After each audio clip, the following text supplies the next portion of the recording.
Good morning students.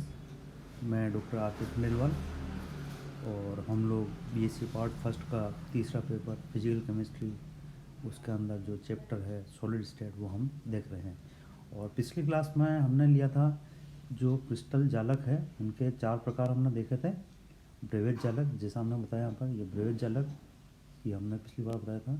और 4 प्रकार देखे हैं, जिसके अंदर कौन कौन सा देखा हमने। एक तो सरल घनीय जालक, सरल घनीय जालक, अंतर्केंद्रित घनीय जालक, FCC structure, base centre cubic structure lattice और base centre cubic structure lattice.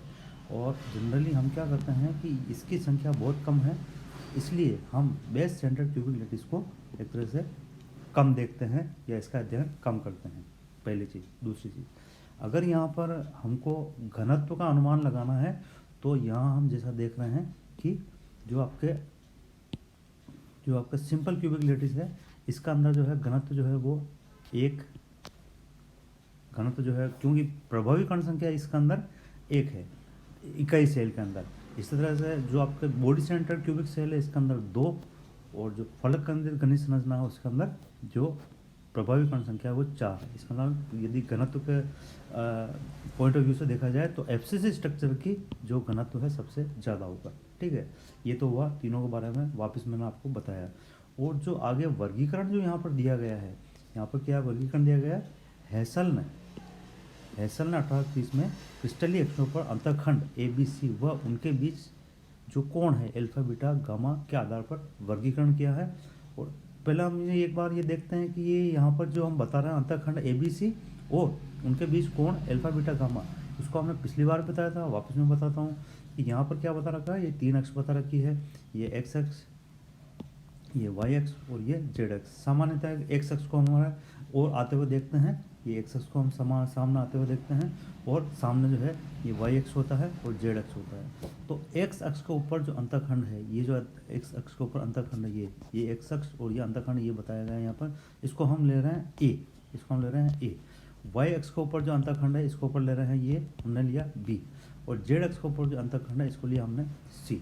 और एंगल यहाँ पर जो एक्स अक्ष के सामने या ए अंतःखंड के सामने जो कोण है ये कोण जो है ये कोण अल्फा कहलाएगा। वाई अक्ष के सामने ये कोण जो है बीटा कहलाएगा, और जो जेड अक्ष है उसके सामने कोण ये वाला कोण जो है, ये वाला कोण आपके गामा कहलाएगा। ठीक है, अब हमने देख लिए अंतःखंड, देख लिए इनके बीच में कोण देख लिए। अब हम जो है ये जो वर्गीकरण है इसको हम आसानी से समझ सकते हैं। यहाँ पर वर्गीकरण जो किया गया है उसमें सभी क्रिस्टलों को 7 समुदाय में बांटा गया है। सबसे पहला घनीय समुदाय, दूसरा चतुष्कोणीय टेट्रागोनल, तीसरा समचतुर्भुजी या विषम लंबाक्ष जो गंधक का अपर रूप होता है, ऑर्थोरोम्बिक, चौथा मोनोक्लिनिक एकांताक्ष, पांचवा ट्राइगोनल त्रिकोणीय, छठा षटकोणीय हेक्सागोनल, और सातवां अंतिम जो फैमिली है यह ट्राइक्लिनिक या त्रिताक्ष कहलाती है।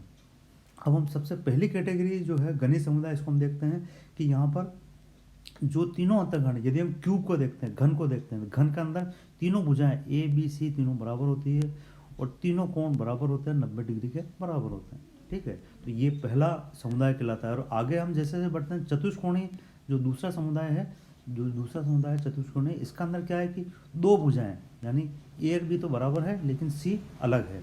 यानी क्या है कि अगर हम देखें कि एक डिब्बा है जो नीचे से चौकोर है लेकिन ऊंचाई में वह अधिक है, तो ये इस प्रकार का जो है इस प्रकार की संरचना चतुष्कोणीय कहलाएगी।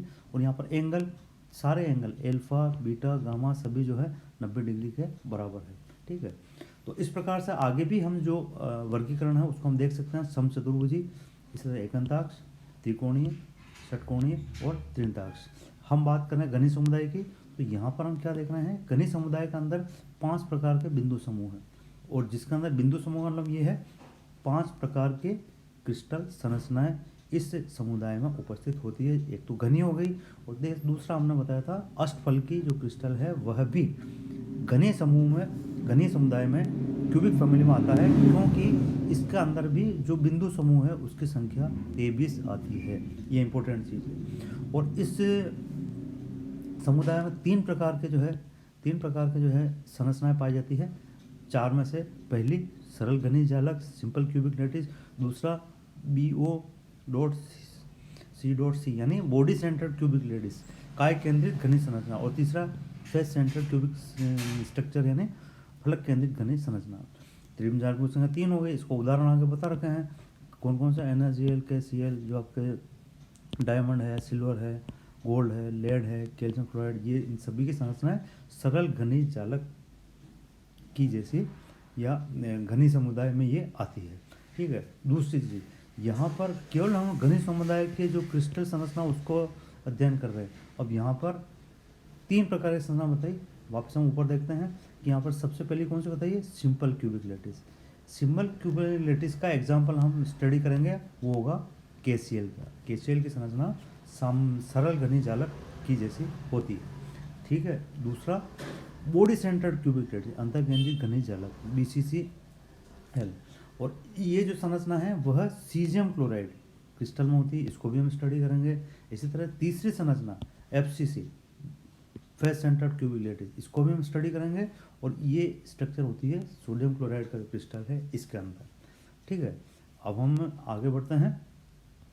अब हमको क्या देखना है, अब यहाँ पर एक न्यूमेरिकल जो हम इसको देखते हैं, जो इस या जो घनत्व को जो हम यहाँ कंसिडर किया है, जो आपके एक यूनिट सेल है, इकाई सेल, उसके अंदर, तो यहाँ पर एक न्यूमेरिकल इसको स्पष्ट करता है। या क्या पूछा गया है यहाँ पर कि आयरन सेकंड ऑक्साइड FeO की क्रिस्टल संरचना घनी है, क्यूबिक है।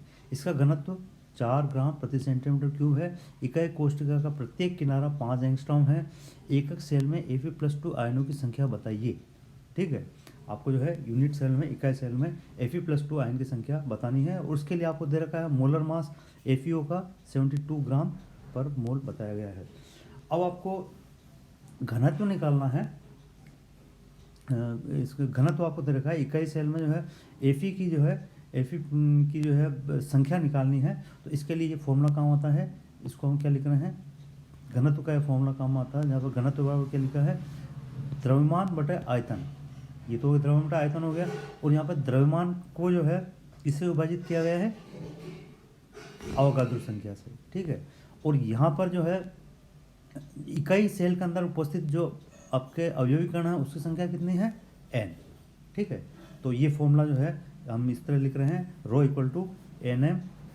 nm over nm। ठीक है। अब यहाँ पर जो V है वॉल्यूम क्या होगा, यहाँ पर ये बताया गया वॉल्यूम क्या होगा, लंबाई इंटू चौड़ाई इंटू ऊंचाई, या A into B into C। जबकि क्यूब के अंदर, घन के अंदर तीनों बराबर होते हैं, इसलिए यहाँ पर वॉल्यूम को लिखा है भुजा का क्यूब, A क्यूब। ठीक है। तो यहाँ पर हम जो है इसको फॉर्मूला को चेंज कर दिया, small n into capital M बटे हुए कैपिटल N इंटू A⁻³ ठीक है। जहाँ पर n जो है number of particles in unit cell, m molar mass, n Avogadro संख्या, और A³ क्या हो गया, A³ क्या हो गया, आपके जो क्यूब है उसकी भुजा का क्यूब हो गया। ठीक है। जो घन है उसकी भुजा का क्यूब हो गया। तो आपको क्या चाहिए, यहाँ पर n चाहिए, number of particles in unit cell. इसके लिए इसको हम फॉर्मूला को चेंज कर दिया, ये लिख दिया यहाँ पर कि A³ into ρ into n over m। यहाँ पर जो है वॉल्यूम आप निकाल सकते हो, V = A³ और A हमको दे रखा 5.0 × 10⁻⁸ एंगस्ट्रॉम, है ना, 5.0 एंगस्ट्रॉम यहाँ दे रखा है। ये हमको क्या दे रखा है, 5.0 एंगस्ट्रॉम। तो एंगस्ट्रॉम को हमने जो है यूनिट में कन्वर्ट कर लिया, तो ये 10⁻⁸ इसकी पावर क्यूब हो गई। ठीक है। तो ये हो गया 125 × 10⁻24। ठीक है। अब यहाँ पर जब इसको हम सारे के सारे डेटा रखते हैं और जब इसको सोल्व करते हैं, ये सारे हमने डेटा रख दिए और अगर इसको सोल्व करते हैं तो यहाँ पर नंबर ऑफ n कितनी आ रही है, यहाँ पर 4। इसका मतलब क्या हुआ कि इकाई सेल में Fe+2 की संख्या 4 है। ठीक है। तो इस प्रकार से हम जो है न्यूमेरिकल के माध्यम से जो आपको थ्योरी बताई गई है उसको हम आसानी से समझ सकते हैं। और नेक्स्ट पार्ट है क्रिस्टलों की संरचना का अध्ययन। तो उसके लिए कुछ बेसिक जो रिक्वायरमेंट है, परिभाषाएं हैं, उसको हम अगली क्लास में देखते हैं।